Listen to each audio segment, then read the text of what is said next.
The world is a changing fast. It's a changing place, especially in the digital realm where things are advancing quickly. Artificial intelligence or AI is a hot topic these days. Some people think it can help us in amazing ways, whilst others worry about its potential negative effects on everything from jobs to privacy. Today, we're focusing on how AI and the future of languages come together. Are we on the verge of big changes?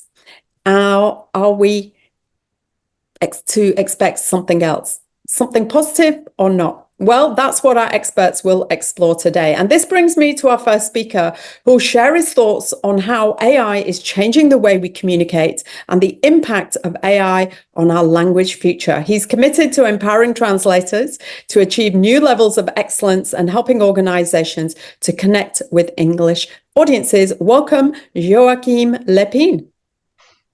Hi, Samina. Thank you so much for having me today. I'm so excited to be here and thankful for the opportunity to talk about something that really matters to me, which is the future of a beautiful profession and also what that means for consumers and clients.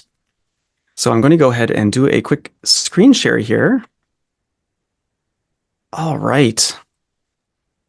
So let's talk a bit about where we are and where we're going in the coming years. So let's start with a little bit of background to sort of give you an idea of where we are today in the localization landscape before we dive into where we may be headed in the not so distant future. So if you know anything about the translation world, there have been three massive shifts, if you will. I like to call them tectonic shifts.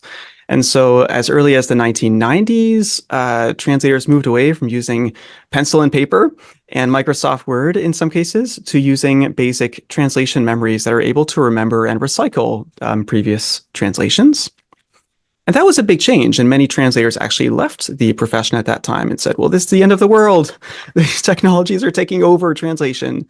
And then there was sort of a period of incubation, if you will, that lasted throughout the 2000s, where big data came out and algorithms started being developed that could start to improve machine translations. But bottom line, they were still really bad. You know, the Google Translates and so on and so forth were pretty useless for all intents and purposes, except for gisting, getting a general idea of what a text meant.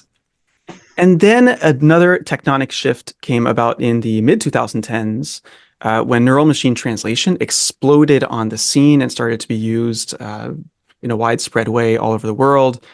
And many translators again said this is the end, or many left the profession. Some people thought, you know, there would be no human translators in the future, and that didn't happen. But I'll circle back to it. And then in 2022, we've had our third tectonic shift, which is generative AI, which is causing a lot of misconceptions and perhaps some misunderstandings on the market today. So what are the commonalities of these three areas? I won't go in depth in all the technical stuff, but we're really taking a big bird's eye view today. So three things that these tectonic shifts have in common. So first of all, they may have been perceived as disruptions, disruptive technologies, but in fact, according to researchers, they were incremental technologies. So a disruptive technology, for example, is the automobile or television. It sweeps away whatever may have been there before it and creates a completely new paradigm that changes the deal completely. And it's really basic and systemic. What we're seeing with technological shifts, as intense as they may be, is actually incremental today. We also see another commonality in that humans are still required today for translation and for interpreting, of course, in a very fundamental way. And I would perhaps say a third commonality we could tease out here from our three tectonic shifts is that very few people would go back, right? Few people today would go back to translating with pencil and paper. Few people would go back to, and you know, today a lot of translators already would not go back to translating without getting some help with drafting from NMT to speed things up and eliminate blank page syndrome. So very few people would go back to before these technologies emerged. And it turns out that in all these cases, these shifts did not spell the doom of localization, not at all, in fact. Let's look at this from the translator or the client side, rather. So what does all this mean for clients? Well, in a nutshell, We could get into specifics, but bottom line, it means greater value. And the reason is if you are using a technology, whether it's NMT or generative AI or something else, at the end of the day, for the client, what it generally means is that they get their translation a little bit faster, a little bit more expediently. And we know from certain studies that many clients actually value speed over quality, whether we like it or not, whether we agree with it or not. This is a huge value add. Even if you deliver, for example, 15% faster thanks to NMT, that's a huge value add for the client. And so they are getting greater value, which is something very, very important. I'm not drawing any value judgments. I'm simply giving you some foundational concepts here. What about generative AI? Doesn't this completely change the game, right? That's what we've been hearing for some time now, since November 2022, and ChatGPT causing this groundswell in the world. There are a lot of questions about where we're headed with all of that. Generative AI recognizes patterns. It does not understand texts. So I think it's very important for all of us to be very, very clear on that. Generative AI recognizes patterns. It uses algorithms to recognize. It does not understand. And so you need a human to read between the lines and figure out the deep meaning. You need a human to understand when the client said one thing but meant something else. You need a human to think critically, to use words that not only sound nice, but mean the right thing in context. You need a human to master the local situation and the realities being referred to, and to ask incisive questions that will avoid costly mistakes. And you need a human to assume and mitigate risks, in addition to putting ideas together in a way that's not just natural sounding, but compelling to readers. And it's basically a translation that will accomplish the intended purpose. So what is the state of play here? And I'm keeping this really short. It's a 10-minute presentation. The state of play is that generative AI today, is basically on par with the best NMT engines on the market.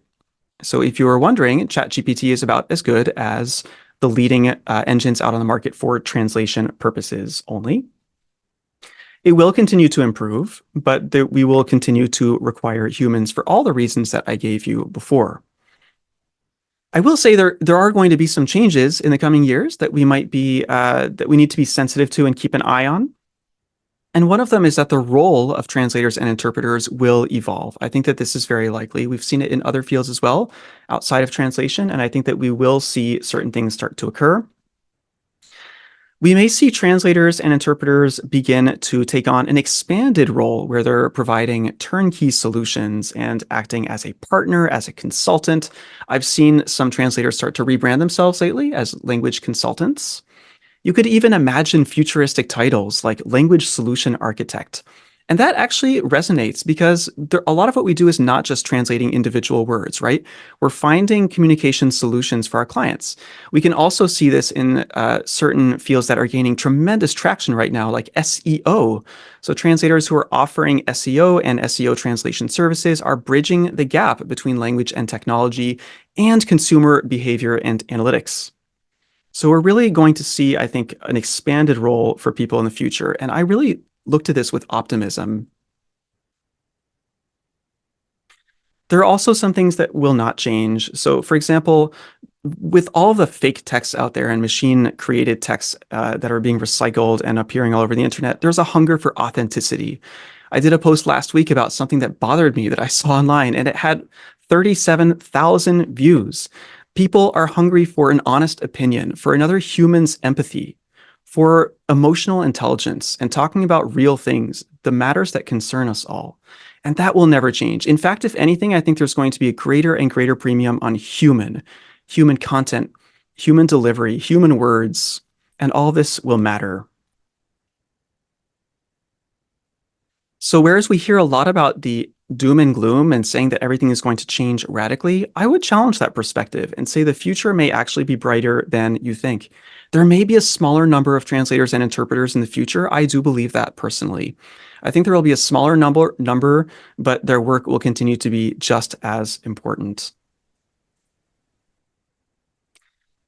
There you have it, folks. Thank the entire you so future much. of translation in 10 minutes. I love it. Precise, concise, and to the point. Joachim, that was fascinating. I think I'm not alone in being absolutely fascinated with this space, especially about the evolution of AI. Now, you said a couple of well, actually, you said a lot of interesting things, but one I'd like to pick up on is you said few would go back.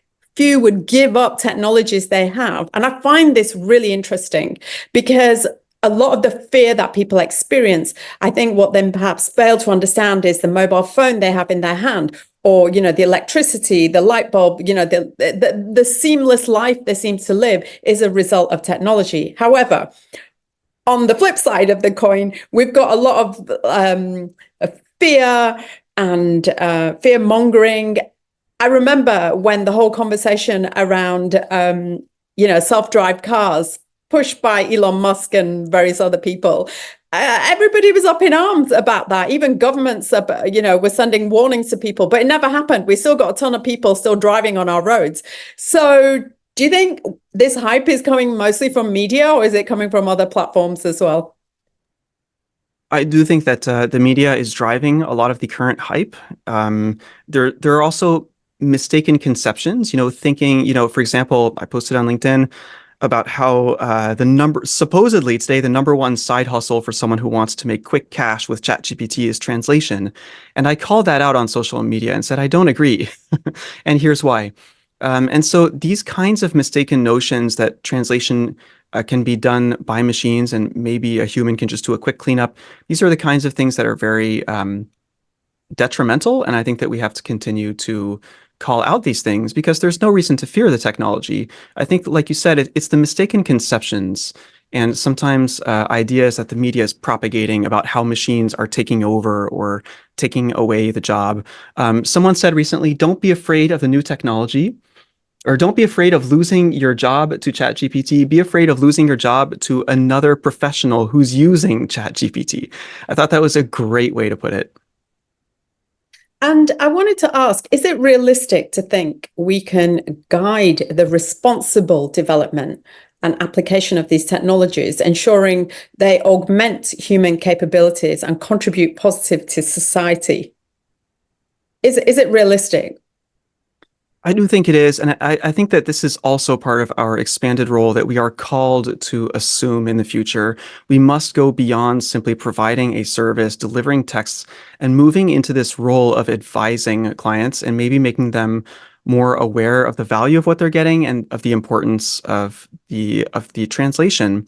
So I think that's going to become part of the future, is maybe being a little bit clear about the value and importance that we're providing, the risk that we are mitigating. I think that it is up to us, because if we don't do it, who will, right? I think each one of us, whether you work alone in your basement like me, or if you run a multinational localization agency, we all have a duty to inform clients about the importance and value of the services we're providing. Joachim, thank you so much for your insights. It's been incredibly interesting.